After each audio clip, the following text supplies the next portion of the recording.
Hello, agency consultant Karl Sakas here, and this is Agency Office Hours for November 2020. Excited to have you here on the second Tuesday of each month, or anytime if you're watching the recording. We're answering questions about helping you grow your agency profitably. Here's a preview of the Q&A topics we will be covering today. First, we're going to talk about account management. Christina has a question about setting boundaries with clients. We'll talk about that. And if you're listening live, we've got some articles to share on chat to help you make that a bit easier. Then we have a question about team management. Kara has asked about how do you make sure you train your team members and help them with their professional development without it taking over your own schedule as their manager. Then we'll talk about leadership. We have an anonymous question, our first anonymous question. What do you do when the CEO keeps getting in their own way? This applies if you are that CEO or if you are the team member who's trying to help the CEO, stop getting into the weeds all the time. Have some tips to suggest. I think we're going to have time for one additional question as well. So if you're listening live and you have a question that you'd like me to answer live here, in front of everyone, some free consulting, go ahead and share your question in chat. My colleague Kat will be keeping an eye out for questions, and we'll figure out, a question that makes sense for the group. And if there aren't any, that's okay. We will be sharing a link if you have a question that you don't want to share with everyone, to do an opportunity to do a bite-sized consulting call separately. All right. Again, the official people for questions today, Christina in Chicago, Kara in Florida. We have the anonymous question about the CEO getting in their own way. As a reminder, as usual, we are recording office hours, so don't share anything on audio that you don't want people to know because, we will be publishing this. And if you're listening live, go ahead and share in chat, what's your agency, where are you from, and what are you looking forward to about this month? All right. Well, question number one, and Christina, go ahead and get ready to unmute and come on the camera, answer your question. You had mentioned, so let's see. So Christina, you said, how do you set boundaries with clients? Glad to help on that. Could you elaborate a bit on what you're running into right now? Sure. Thanks for the opportunity to kind of address this today. So client boundaries has always been something I've struggled with as I'm learning and growing. I'm really young, learning the ropes, but I've transitioned to the point where some of my clients really need that hands-on support with really small things. So how do I upload this, or what's the right file? Even though I've sent them all the resources to kind of guide them through how to do certain things, they need a lot of hand holding, and I just don't have the resources or the time to do that for them. So I wonder what's appropriate to say, hey, that's kind of not my job, figure it out on your own, maybe Google it in the nicest way possible. So I don't know, I struggle with that because I do want to, of course, have great customer service and always answer their questions, but at times I feel like it's kind of pushing beyond what I should be doing. Right. Well, it's an important question, and I think everyone who's listening has run into a version of this themselves. So as a starting point, I would think about what is your ideal outcome and what is your minimum acceptable outcome. For instance, are you willing to help them, find the missing file that you've sent them a million times already? Are you willing to help them if you're getting paid for that? If it's it's part of a retainer or you're getting paid hourly for it, you're willing to, answer the question that's basically let me Google that for you. On the other hand, if you're no, I don't want to do this. I want to do the initial work and ongoing things. I don't want to do sort of maintenance and support, then that's a bit different. So from your perspective, if you were getting compensated for it, would it be worth it? So I do charge an hourly for it. And then sometimes it's weird because there's such small questions. How do you charge an hour or a half an hour for it without feeling like a monster? Right? It's something that takes me 5 minutes. Right. But, you know, as we know, those 5 minutes add up over time if I kind of let it go with my book of clients, right? So, is it worth it? I don't know, because I want to be able to like focus on the base work, like the projects. I don't want to worry about the maintenance. Maybe that means hiring someone that I could delegate those questions to or something. I don't know. That may make sense. You know, and there are a couple angles there. You know, it sounds like people need help, you know, whether you provide it or not. They see you as the person who has the answers. So, you know, in a sense, that's a good thing. You know, I once got a call as director of client services where a client called to say, you know, we built his website. He said that his email wasn't working.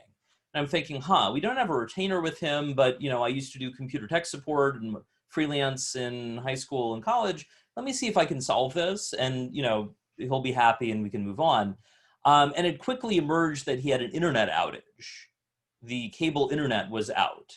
And so then I noted to him that if your internet is out, your email definitely will not work. Have you called the cable company yet? No. I said, okay, why don't you start there? If they can get the internet working, it'll probably fix your email. And if not, give us a call. Of course, I wasn't sure how we'd charge for that later, but I figured it would solve the problem. And sure enough, we didn't hear back. So, you know, that was a case where, although it was sort of a silly question, he saw us as the people with the answers. That was good. Now, to your question about, do you need to hire someone to handle that? Maybe.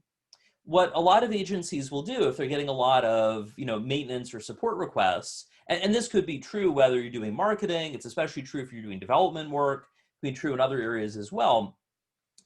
They might have someone who's dedicated to handling support requests. You know, could you tweak this on my website? Could you change this photo? Could you update this in the ongoing kind of thing? And so they'll have a freelancer who is dedicated to handling those requests. Now, and depending on the volume of the request, you might have a full-time person doing it too. But ultimately, the idea there is that there's someone who is only handling those little bits here and there, rather than interrupting you or another team member who wants to focus. You want to set some expectations up front about turnaround time and how to submit the request and things like that. But Christina, what's your reaction to that kind of approach? And we'll figure out how to bill for it. I think it makes sense as I'm growing. I can't, because as we know, even with your examples, sometimes those problems don't get solved and it turns into a bigger problem that you're sitting there with unexpected time to like solve a problem for somebody. So like I need to kind of alleviate that for myself. Sure. The only thing I'm concerned about and I'm struggling with, and maybe this is like an opportunity for us to like hop on a call separately outside of this, but is just figuring out my own budget and how much I can afford to delegate out and then make it all make sense so that I don't not get paid and I can afford my own lifestyle. Right. But I think that's one thing that always worries me is like, how do I figure out the budgetary things with like, if I hire freelancers, which I have, and I do have. Yeah. It's a constant struggle of like, how many hours are you at now? Can I afford this? Right. Blah, blah. Yeah. And certainly glad to dig into this in a follow-up consulting call. But for everyone who's listening live, if you have some suggestions about how your agency handles support, go ahead and share. I would love to hear what you're doing. Christina, to your original bit about what do you do to charge for something that's a 5-minute request? Well, you know, in my experience, I would usually round that up to a minimum of 15 minutes, right? So that, you know, the fact that it took the time to do it, you know, okay, minimum 15 minutes, and clients knew that kind of thing. So that's a factor, right? You know, the 5-minute requests, if you're billing 15 minutes for them, a quarter hour, you know, it makes it seem a little better because indeed they're interrupting you and you're having to go through, you know, context switching, things like that. You know, in general, the question about hiring a freelancer to help, you know, one component for that is, you know, I have a guideline for this. If you are hiring a freelancer, you're ideally going to double what you pay them when you bill the client. So for instance, if you're charging $150 an hour or equivalent to that, you could pay someone up to $75 an hour as a contractor. But you know what? If you can find someone for $50, even better. You know, in general, the goal is to assign things to, I call it the cheapest competent available person, the CCAP. A little unwieldy from an initial standpoint, but the idea is that, you always assign it to the cheapest competent available person. Sometimes that's you as the owner. Ideally, though, it's someone else that you could focus on higher value activities. So as, that's a component. Now, there is a question around, when do you hire a full-time employee, or, more of an ongoing situation? And my general guideline there is that if you're doing 15 to 20 hours a week of a particular thing, or that a freelancer is, it's probably time to hire someone full-time, because you usually pay a freelancer about twice as much per hour as you would pay an employee per hour. So in that case, you might as well just hire someone full-time and get full-time help for the same total price. There are other factors too, but that's something to consider to start running the numbers when you're at 15 to 20 hours. For employees, the markup is going to be higher. Take what you're paying the employee and ideally triple it when you bill it to clients. And if you can increase it even more, all the better. That also helps you decide, can you afford someone? If you can't triple what you're paying the employee when you bill it to the client or double it with a freelancer, they may be too expensive. Christina, any follow-up questions on that before we move on to Kara's question about team professional development? No, I'm excited for the next question because I'm in the same predicament of hiring these contractors who are my cheapest competent go-to. Yes, and yes. At the same time, I'm constantly training them and I just want to give it off and not have to worry about it. So I want to hear the next thing. I'm excited. It's very relative to this too. So. Excellent. Well, Christina, thank you for asking. And Kara, stand by. You're up next. I do see there's some comments in chat from other agency leaders sharing some suggestions. In fact, Kara mentioned for clients who have these requests often, you have a support block as a monthly flat fee. Love it. That way clients know that they can get help and the agency knows you're going to get paid for it. Makes sense. Kate, thank you for sharing. You have monthly recurring billing for a website care plan. And you have a contractor monitoring a separate email account for those requests. And clients can send those requests there. The contractor takes care of them. Sounds like, it's a win-win-win-win, 4 wins. The agency, the contractor, the client, and you as the owner. Markel mentioned charging, hourly for the time. Indeed, saying when it takes only 5 minutes, you're not factoring in your own knowledge, like what it took to be able to do it in 5 minutes. How long did it take to learn? And indeed, you're charging in part for your expertise. That's why one-off calls are so expensive, because it's, we're spending 45 minutes on the phone or so, but it's based on, decades of experience doing it. One more comment I see, Carrie, thank you for sharing. You're dealing with this with a client right now. I had a conversation last week about how their easy requests, I have strong opinions about the word easy, but it sounds like the clients are making their easy requests, taking some time away from things that will have a bigger impact on their lead generation, conversions, and things like that.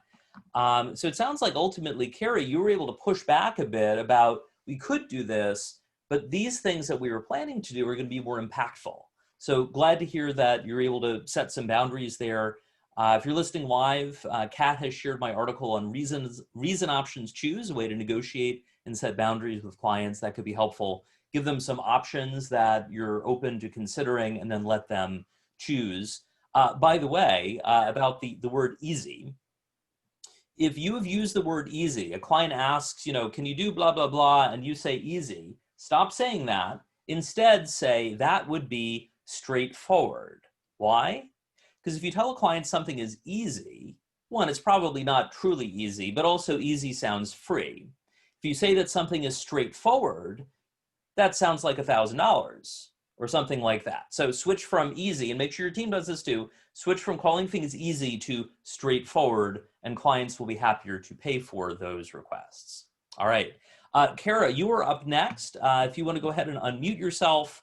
Kara, in Florida, you mentioned, what can you do to train team members to help them stay up to date with their professional development without it taking over your schedule as their manager? Well, Kara, welcome. And if you could elaborate a bit on your question. Sure. Yeah. Thank you so much, Karl, for taking my question today. Basically, we're a smaller agency. So as we're growing and making hiring decisions, it's because our client base is growing. So that means, yes, we need more help, but at the same time, we're onboarding new clients. We have a lot of implementation work as well. So going through the initial process of making sure that someone's up to speed on best practices for the agency, kind of initially getting them set up in their role, how do we kind of spark them to have more autonomous growth from there? And I get that's complicated because it's also, person to person. Some people are more driven, some people aren't. But basically what I'd like to encourage is kind of a transition from dependency. So some newer members on the team just kind of sitting there waiting for their next task into more autonomy. So we use HubSpot. So, going through the portals, looking through the information, maybe finding tasks for themselves. Just curious to see if you have any advice on that. Absolutely. And in the HubSpot example in particular, I mean, there is a ton of content from a partner training perspective, things like that. Kat on my team is about to share some links to relevant articles to help dig in on that. And also anyone who's listening live, if this is something you found some good solutions to, go ahead and share. Glad to share those then with the group. So Kara, there are a few things going on. One of these is when you're hiring new people, and congratulations on the growth.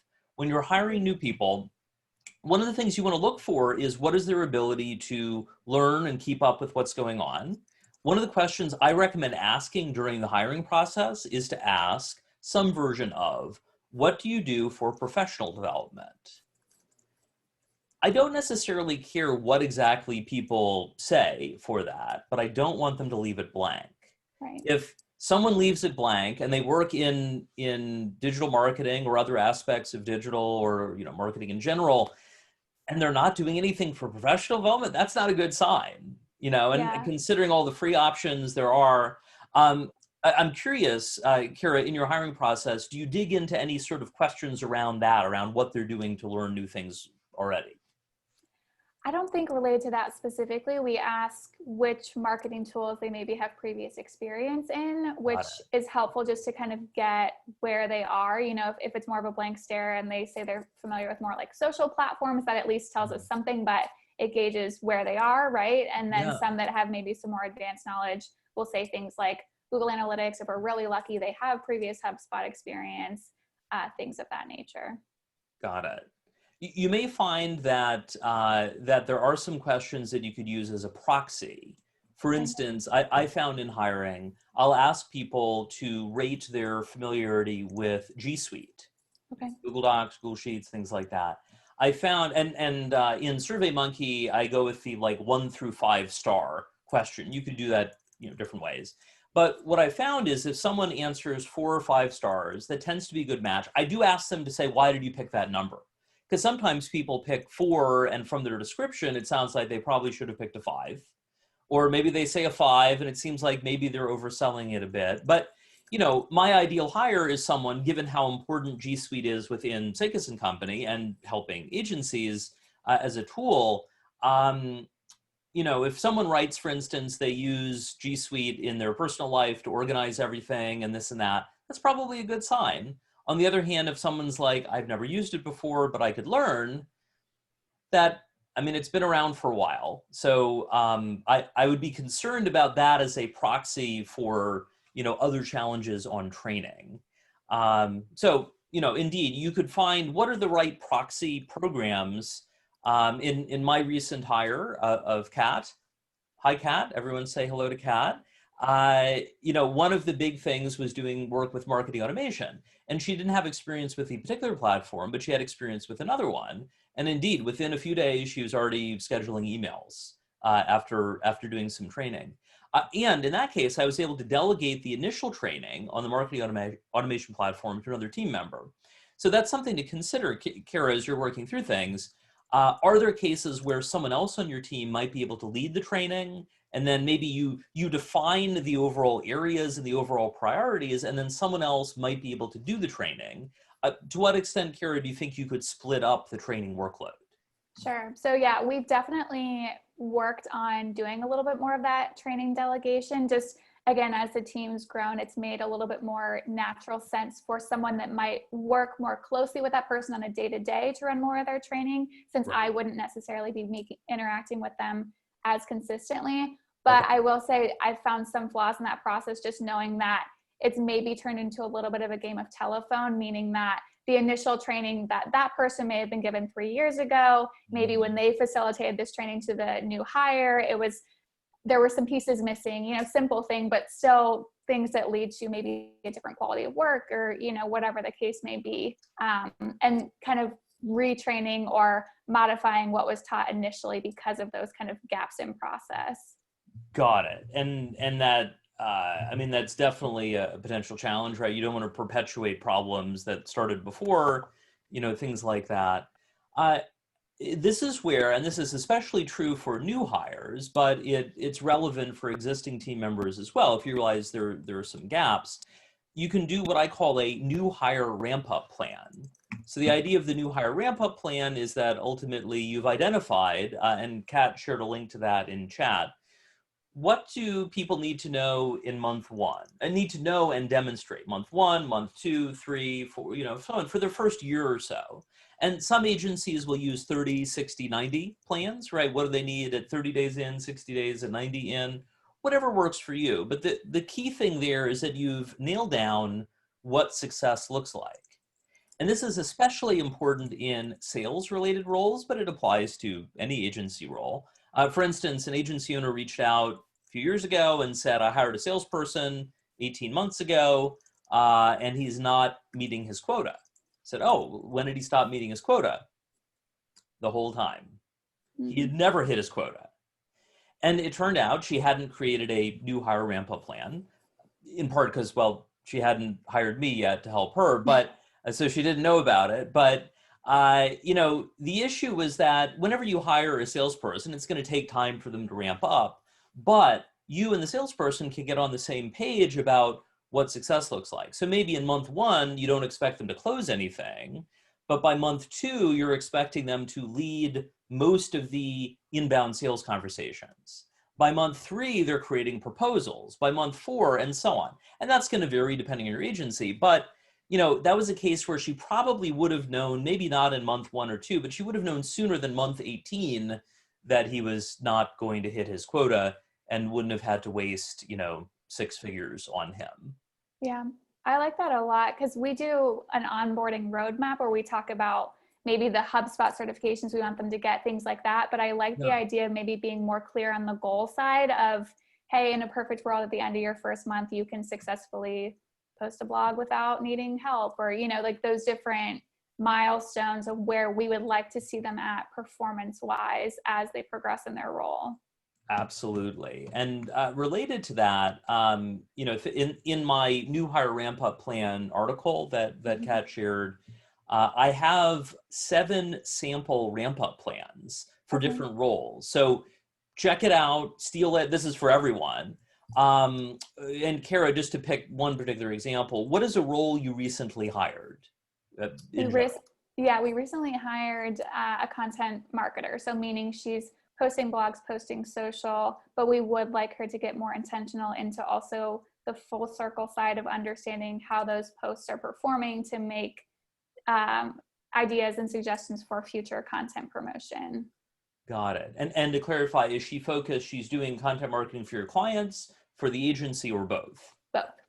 Got it. So in that case, when you check out the new hire ramp-up plan article, you want to take a look at merging 2 different samples. One of them is the subject matter expert plan.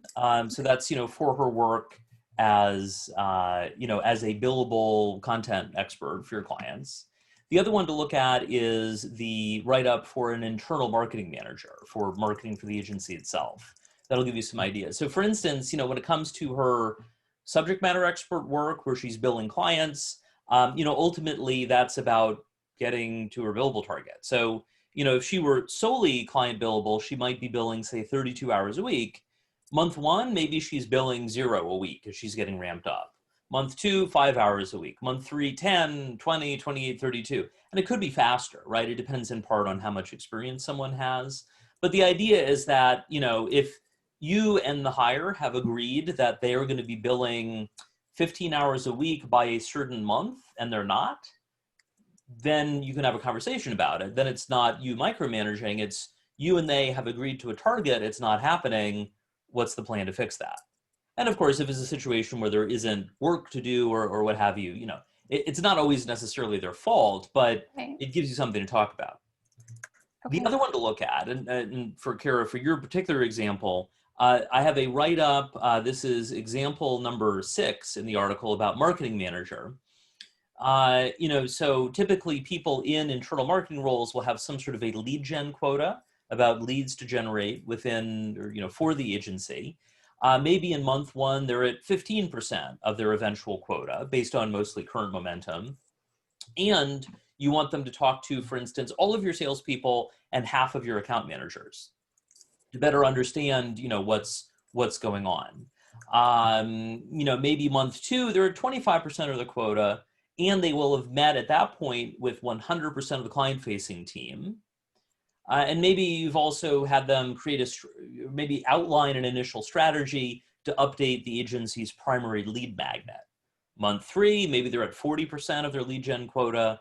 They're revamping the lead magnet. They're evaluating current marketing automation workflows and looking for some quick wins. Now that they know everyone at the agency, they know what you're doing now, look for some quick wins. And month 4 or 5, and so on. Does that make sense? Yeah, it really does. I think what I'm hearing from you is adding more data points to the process so that they're more clear on what their expectations are, which I think makes a lot of sense. Yeah. And this also creates a good opportunity. As the agency grows, there are new opportunities for members of the team. And, when I do my anonymous culture module, which includes a culture survey, anonymous survey within an agency about how employees are feeling, about how things are going, I'll often see a theme where people feel confident about the agency's future, but they're not clear how they fit into the future. And it turns out that people aren't clear on what their career path is, kind of where they might be going. Mm-hmm. Now, when an agency is small and not growing, there are limited options, right? If you've got 5 to 10 people, there's not really anywhere they can go. On the other hand, when it's 20, 30, 50 or more people, if you're choosing to grow like that, there are opportunities and people can choose to specialize in a particular area, things like that. But, you might know where you want someone to go or have an idea of potential directions. They may or may not know. And if you haven't told them, they may not know what you have in mind. So I would definitely consider making sure that everyone is clear on what you have in mind. And, and then letting them know. Out of curiosity, before we go on to question number 3, how do you currently think about career paths, Kara? Sure. So as part of that onboarding roadmap, we do create a list of responsibilities just so they have a sense of what we see them taking ownership of as part of that role. Great. We also, being a smaller agency, we have 11 people full time. Mm-hmm. We do like to see people, of course, in a perfect world, stay with us and grow over time. So we see the first year as kind of tackling and owning your responsibilities initially assigned, finding opportunities to really highlight your strong suit to then plan for maybe a more specialty growth path in year 2. So that's how we do things right now. Makes sense. Excellent. Well, good luck as you work through all of that. Thank you for sharing. We're going to go on to a new question next. And I think we do have a spot. If someone has a question, if you're listening live and you want to ask your question and get some free consulting on it, go ahead and share that in chat. Kat will go ahead and screen those and sort that out. But now, yes, and we've got that third question coming up in a moment. That's that question about what do you do when the CEO is getting in their own way? The original question was the CEO is overly involved in every one of the clients and they're getting in the weeds on everything. And this was a question from the COO at the agency, but really that could be a question from many agency team members or from the CEO yourself if that person is you. So before we go on to answer that question about helping the CEO save them from themselves or helping you save yourself from yourself, something like that, first, a word from our sponsor, me. Today's event, Agency Office Hours, is sponsored by Sakas and Company, helping you grow your agency profitably. If you'd like to grow in 2021, I would encourage you to apply to my new Agency Growth Bootcamp. This will be 6 weeks in January and February of 2021. Step-by-step advice, training, and group coaching, and guidance on helping you create a plan custom to your agency. You'll be working on that each week to help you grow in 2021 while finding ways to work less and earn more.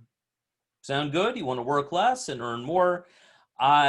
Get your application in. We are capping the first cohort at 30 people. We already have a lot of applications. My team and I will be reviewing them this week. If you're interested in checking it out, go to sakasandcompany.com/bootcamp. You can learn more, see about pricing, and get the application. Most people complete the application in 8 to 10 minutes. It's not extremely involved, but based on what you share, we'll then get back to you on if you were accepted or not, or we may have some clarifying questions. Hope to see your application for my Agency Growth Bootcamp, and should have an exciting time in 2021 as you grow your agency while you work less and earn more. Kat, thank you for sharing the link there. All right, so let's take a look at our third question for today. This is our first anonymous question. Anonymous for reasons that I guess you'll find obvious. So the agency president / COO, the number 2 person at the agency, asked, how do we diplomatically help the CEO remove themselves from day-to-day work with every client? I believe they put every in all caps. It sounded like the CEO of the agency was getting in the weeds all the time with their clients. If that sounds familiar, go ahead and share in chat if you're listening live. That sounds familiar to the person running your agency, or maybe to you if you are that person, or maybe your business partner might be that person. I'm curious, curious there. So what do you do? What do you do if the head of the agency is getting involved in every single client situation? Well, there are 2 prongs to this. If your agency is fewer than 10 people, it's going to be normal for the CEO to be involved in a lot of client situations. On the other hand, if you've grown beyond that, or if you're in a situation where the CEO, doesn't want to be handling all of the clients, then it's time to make a change. So what do you do? Well, as a starting point, I would ask, does the CEO want to stop getting involved in every client? And again, this is whether that's for the CEO of your agency or if that's for, you as the CEO. If the CEO does not want to stop getting involved in every client situation, there's not much you can do, right? People have to want to change, and that includes wanting to stop dealing with every single client situation. Now, if the CEO wants to change, then you've got some opportunities, right? We're talking about the ideal outcome and the minimum acceptable outcome. Take a look at what the ideal outcome is in terms of the CEO's involvement with clients. It might be a case, I see this with many of the agencies I work with, where the CEO wants to do 2 things. The CEO wants to do sales, and the CEO wants to do high-end client strategy. I call that combo, sales and client strategy only. I call that, after the TV show Mad Men, the Don or Donna Draper. Kind of like the Don Draper character, right? He would do sales, he would create the strategy for the clients, but he wasn't really involved in the client relationship beyond that, right? He would create the strategy, and then other team members would implement the strategy.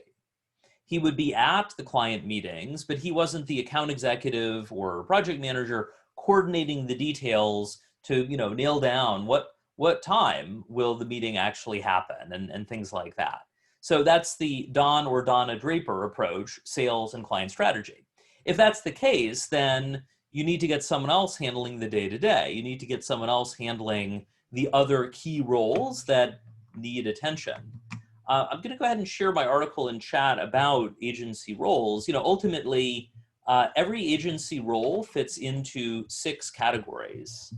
And the 6 categories are AM, account management, PM, your project management, subject matter expert, your designers, developers, copywriters, analysts, and so on, biz dev, which is about marketing, sales, and partnerships, and also your support, which is about operations and leadership. So if you're listening live, I just shared the article there in chat, and you can check that out. So that might be a case where maybe the CEO continues involvement in strategy, a strategist. Maybe they're continuing to do the biz dev side, but they're not doing AM, PM, and SME. Now, if you're in a situation where you're not at that point of delegating all of that, maybe as the CEO, you're busy doing client strategy, and you're also the account manager, and you're doing some of the highly billable work. Remember, AM and PM are still billable, but subject matter experts more billable. If you're still stuck doing the subject matter expert work, maybe it is time to delegate that to someone else. It could be an existing key team member. You might need to bring in a freelancer to help you with that. That's going to it's going to depend on your individual circumstances. But the idea there is that from the client's perspective, you're still the account manager. You're still the primary contact. It's not like you're pawning them off on someone else, although eventually you might do that. And then with your subject matter expert, you've got someone working in the background to implement the strategy you're building and that you're getting as the account manager. I'm curious if anyone wants to unmute yourself and share. Again, the person who asked this question is not on chat. So if someone speaks now, you are not that person. I mean, you may be having a similar challenge, but not the person who asked the question. Does anyone want to raise your hand, take yourself off mute? Are you running into this problem yourself, either for yourself or for the CEO of your agency?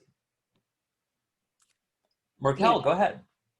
Yes, we are. We're growing. We're happy about it. And we're actually bringing in support roles. But it's very common that someone who has been running everything has a problem letting go and delegating. Yes.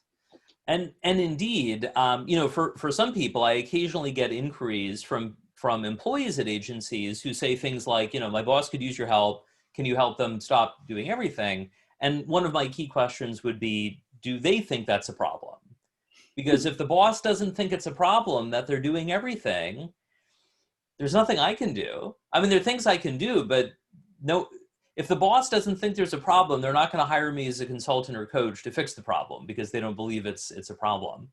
And occasionally people will reach out and it's like, they're not going to change, right? If it's their agency, people are the dictator of their agency, for the owner. Either you deal with it or you join another firm. Have you seen anything, Markel, that's worked well in navigating some of that so far? Yes, we are currently investing heavily in more robust project management tools, and not like a big overall project management tool, but we've recently hired content marketing support. So we've given the content marketing team their own project management tool, and they work alone in that. And so if we see content show up in the big project management tool, it doesn't belong there. It needs to be taken out and sent over. Interesting. So there can be challenges about separating things, but it sounds like based on your workflow, that makes sense, right? Having certain things happening in certain places. Yep, exactly. Have you noticed any suggestions from the team about things to shift around to make that work even better? We are constantly improving. Nice. We're about 3 months into the implementation, and so we're hoping to have like a big overall end of year meeting, and then start 2021 with that fresh start and just go with it. You know, at some point you have to stop perfecting things and just go with it. Right. That's true. And I think it's smart to make that commitment. I shared an article in chat on my article on picking project management software. I regularly get questions about what's the best PM software for agencies.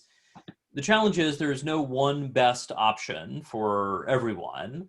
My article on PM software for agencies is up to almost 80 different options, you know, and I keep finding new ones. You know, so in the article, for anyone who's thinking of switching, well, one, maybe don't switch, see if you can make things work with what you've got already. And then if you do, follow my step-by-step process. It's over 20 steps to do that switch. So Markel, glad to hear that you've been taking a strategic approach to things and, you know, fingers crossed on, you know, moving forward. Thank you. Thank you. Anyone else who wants to share what's worked for them and their agency, or maybe what you're struggling with around, you know, getting the CEO out of everything? And anyone want to It's Sarah here. I'm on the other side, so I don't call myself CEO, but the founder and president of our company. And I think especially in the times that we're facing right now, it's how do you get this role out of being the problem solver? And creating a culture of decision makers and where things are okay if mistakes are made as long as we're learning from it. Because sometimes it feels like monkey on the back syndrome. It's pass the monkey from one person to the other. So it almost becomes impossible to get out of the weeds in that. And I certainly am one that I would say to all employees, make sure you know that your CEO wants to be there, because maybe they're just not comfortable for whatever reason letting go.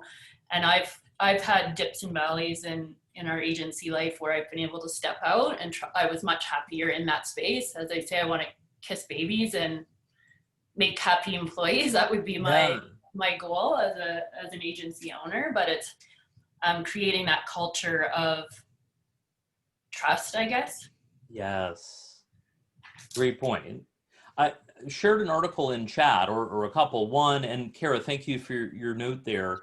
One is when things aren't happening, usually it's because you don't have all three of certain things. Those three things are desire, competence, and capacity. If someone doesn't have the desire to do it, they're not going to want to do it. If they don't have the competence to do it, they're not going to do it well, they're not going to do it competently. And if they don't have the capacity, maybe they have the desire and the competence, but not the capacity, they don't have time to do it. And that may be you, right? Maybe, you know, especially if you're in leadership role as an owner or otherwise, you know, you've got desire and competence, but not capacity. You need to get it off your plate to someone who has all three right now. Kara, you had mentioned, you know, you don't see this, you know, with the CEO at your agency, but sometimes client CEOs try to drive the strategy in an opposite direction of what you as the agency know to be the ideal way to get things done based on what you know about their goals. And, you know, I think of it as their values, goals, and resources. That is a tough situation. I shared an article in chat about a concept, you know, think about this situation, if this sounds familiar for everyone who's listening.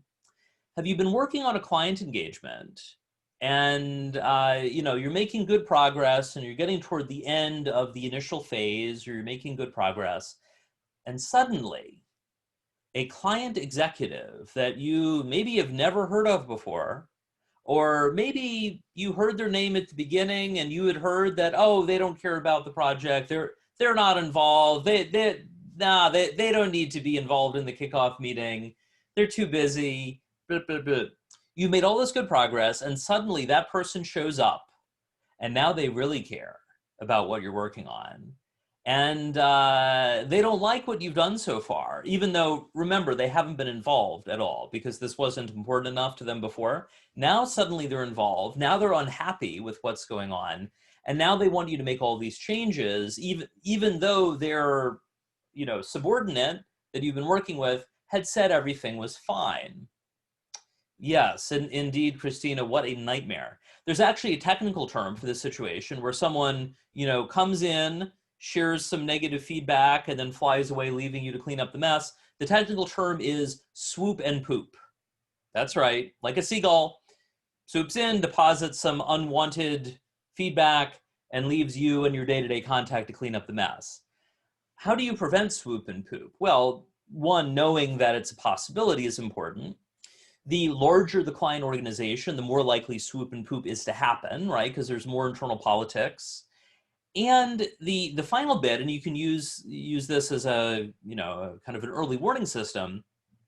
I strongly recommend doing pre-intake questionnaires with prospective clients about what they're looking for, what their concerns are, what their challenges are, things like that. If someone is a key stakeholder, for instance, they're one of the owners of a small business, and the person who reached out to you is like, well, they're too busy. They're going to want to get involved at some point. Or maybe, you're working on something and you hear from a marketing manager or a VP of marketing, and they claim that the CMO doesn't care about this, but you're working on an important strategy for the client organization. The CMO probably does care about this. If they're not involved, you have to decide, do you pause the process until that person gets involved? It's all going to be on a case-by-case basis. You have to decide. You can also do that again when you do your pre-kickoff survey. What's a pre-kickoff survey? Well, it's a survey you share with all key stakeholders to get their insights about what success looks like, what their concerns are, how many hours a week they have to work on what you're doing with them, and things like that. And the idea there is that you have an idea of what you're getting into. So for instance, if the CMO says they can spend, 1 hour a week, and you know that you need 10 hours a week, now you have an opportunity to call that out.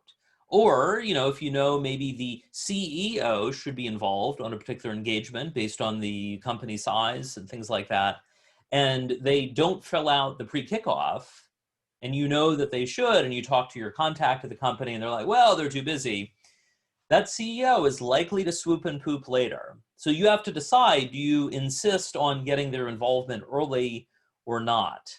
That's all going to be case by case. You'll have to decide what works for you. Any follow-up questions from anyone on that? If so, go ahead and unmute yourself and ask before we wrap up today.